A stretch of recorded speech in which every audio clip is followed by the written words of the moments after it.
I've been coaching people a long time. And generally, I get two types of people. One, the person that's never done anything, or if they have, they've let themselves completely go and they're an absolute true beginner. And then I've got the people that either are an athlete or super hard charging type A types, an athlete that either continues to get injured repeatedly or has run into some sort of health issue or injury or burnout or is not getting the results that they want and they're training really, really hard and they just can't seem to get in a good place. Those are generally the two types of people that I generally work with. And I'm going to focus on today the person that's let themselves go completely, who's completely out of shape, who's starting from ground zero. I think in today's world, especially with social media, those people get overlooked completely. Well, the first thing we do is we want to start with somebody that hasn't done anything in a while. The first thing we want to realize is that you don't have to do that much to get going in the right direction. I think a lot of people, when they do New Year's resolution or they start off with some crazy program that, they start out training for an hour or they do, some workout plan that's just way beyond what they can handle and they just quit because it's just too much. I like to start really slow. I like to start with really short workouts. Generally, the warm-up is generally what I'll do, some sort of floor warm-up. If you want examples of that, you can look for my feel-good circuit on my YouTube channels, but generally a ground warm-up like knee hugs, knee circles, some basic things just to get people moving well. And in my communities, Vitality Brotherhood, Vitality Sisterhood, I have some examples of these kind of little mini workouts that I'll put people through. But generally, the first workout I'll do with somebody maybe lasts 10 minutes. A lot of stuff on the floor. I just want to get them moving around. And we'll talk a lot about lifestyle, things that they can do every day, like going for short walks. If they can't go for a short walk because they're in a really bad place, then we might talk about riding a bike or doing something, doing some sort of activity that they can handle that we figure out. And then I talk to them about things like, going for walks, making sure they're getting a protein in every meal, making sure they're drinking enough water. We can get some pretty incredible results just by adding protein to meals, or by, adding additional water without even training. So I want to get as much of the low-hanging fruit as possible with someone that's new and get them a little momentum going in the right direction. And generally in the gym, I'll have people come in twice a week in the beginning. And I'll have them start with 10, 15 minutes, depending on their ability, put them through a little something, and then send them on their way, see how they feel when they go home, when they come back. A lot of times I'll have people do a really simple warm-up, and they'll be sore for a couple of days from just a real basic body weight warm-up. And they'll be like, oh, this isn't that bad. And then they'll be like, man, I had trouble walking for a day or two. I've been shocked at what people's bodies perceive as difficult. So I always start slow, and then every time I add a little bit more, and then I know I'm in a good place when the person says, hey, can I come in the third day a week? I know we're going in the right direction because they actually want to come back to the gym. They're actually enjoying it, as opposed to starting with like 5 days, and then all of a sudden they just drop off completely because they don't want to do it anymore.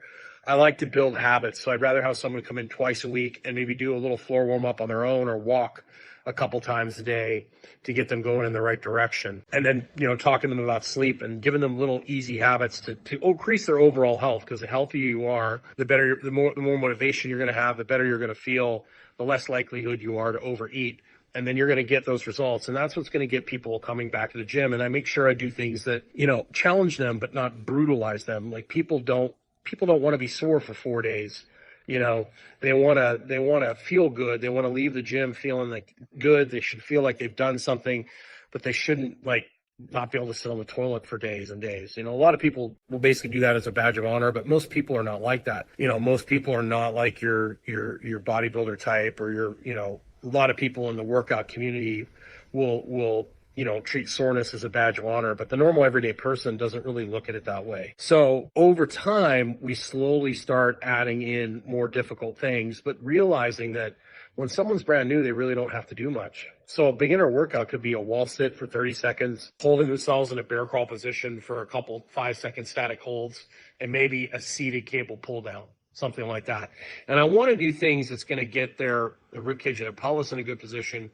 It's going to improve their zone of apposition, which is basically ribcage and pelvis, which allows the thorax and allows their body to move real well. I don't want to do things that are going to encourage a lot of people, especially if they haven't done anything in a while, are going to want to camp out on arch that back, and they're going to use that spine to get stability.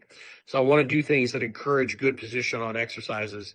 That might be, the workout maybe 2 or 3, 4 times through that. And then the second workout might be something like a half kneeling chop and lift, maybe some walk-ups where you're going to push up position, walk yourself to your feet, and then maybe a standing row or a seated half kneeling cable row, something like that. And maybe we might do some medicine ball throws at the end. And then over time, we're going to gradually graduate into like lifting and things like that, lifting weights, big movements, compound movements, things like that. Lots of medicine ball throws, pushing and dragging sleds. Carries are a really good thing for a lot of beginner people.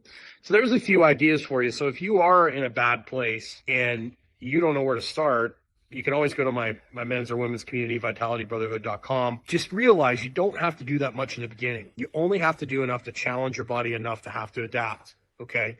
And most people are wanting to lose body fat and they're wanting to move better.